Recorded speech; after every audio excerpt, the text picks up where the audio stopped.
পঞ্চদশ সংশোধনী সংক্রান্ত মামলার আপিলের শুনানি চলছে। জামায়াত ইসলামীর পক্ষ থেকে আমরা আজকে আমাদের আপিলের শুনানি করেছি। পঞ্চদশ সংশোধনীর মাধ্যমে আমাদের সংবিধানে একটা ম্যাসিভ বড় ধরনের পরিবর্তনের সূচনা করা হয়েছে।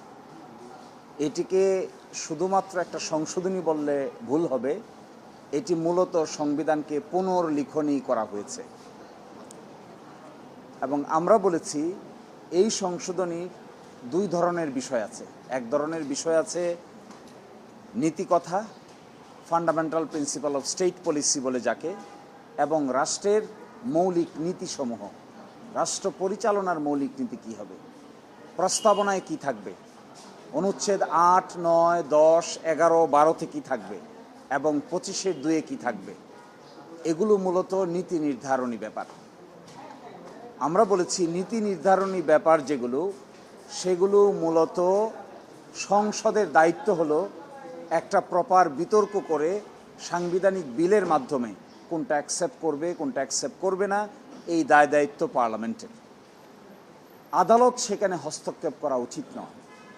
আদালত যদি সেই অংশে হস্তক্ষেপ করেন তাহলে সংসদের যে দায়িত্ব আছে আইন প্রণয়নের ক্ষমতা, এটি খর্ব করা হয়।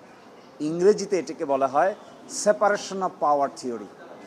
আমরা এটাও বলেছি যে আদালত কখনো সুপার লেজিসলেটরের ভূমিকা পালন করা উচিত নয়। আদালত যদি কোনো নীতিকথা কিংবা কোনো রাজনৈতিক বিষয় সেটেল করতে যায় তাহলে আদালতকে একটা বড় বিতর্কের সম্মুখীন হতে হয়।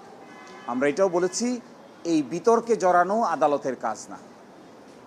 এই বিতর্কে কে জড়াবে? এই বিতর্কে জড়াবে সংসদ, সরকার পক্ষ, বিরোধী দল, তারা বিতর্ক করে কোনটা সঠিক কোনটা বেঠিক এটা নির্ধারণ করবে। এই জন্য আমাদের সাবমিশন হলো fundamental principle of state policy বা নীতিকথা বা মৌলিক বা প্রস্তাবনায় যে সমস্ত পরিবর্তনের সূচনা করা হয়েছিল এগুলো যেন আদালত সিদ্ধান্ত না নিয়ে সংসদের উপর ছেড়ে দেওয়া হয়। সংসদ সেগুলো বিতর্ক করে সিদ্ধান্ত গ্রহণ করবে জুলাই চার্টারের আলোকে। আর একটা অংশ আছে যেগুলো বেসিক স্ট্রাকচার ডক্ট্রিনের সঙ্গে বা সংবিধানের মূল নীতির সঙ্গে সাংঘর্ষিক। যেমন ধরুন তত্ত্বাবধায়ক সরকার বাদ করে দেওয়া হয়েছে। তত্ত্বাবধায়ক সরকার যদি না থাকে তাহলে ডেমোক্রেসি থাকে না। ডেমোক্রেসি না থাকলে সংবিধান, রাষ্ট্র, প্রতিযোগিতা সব কিছু ব্যাহত হয়। এই জন্য আমরা বলেছি যে সমস্ত বিষয় বেসিক স্ট্রাকচারের সঙ্গে সাংঘর্ষিক সেগুলোর ব্যাপারে উচ্চ আদালত যেন তার রায় প্রদান করেন। কিন্তু যেগুলো ব্যাপারে বেসিক স্ট্রাকচার ডক্ট্রিন নাই, বরং রাষ্ট্রের নীতিগত সিদ্ধান্তের ব্যাপার, সেগুলো যেন পার্লামেন্টের উপর ছেড়ে দেওয়া হয়।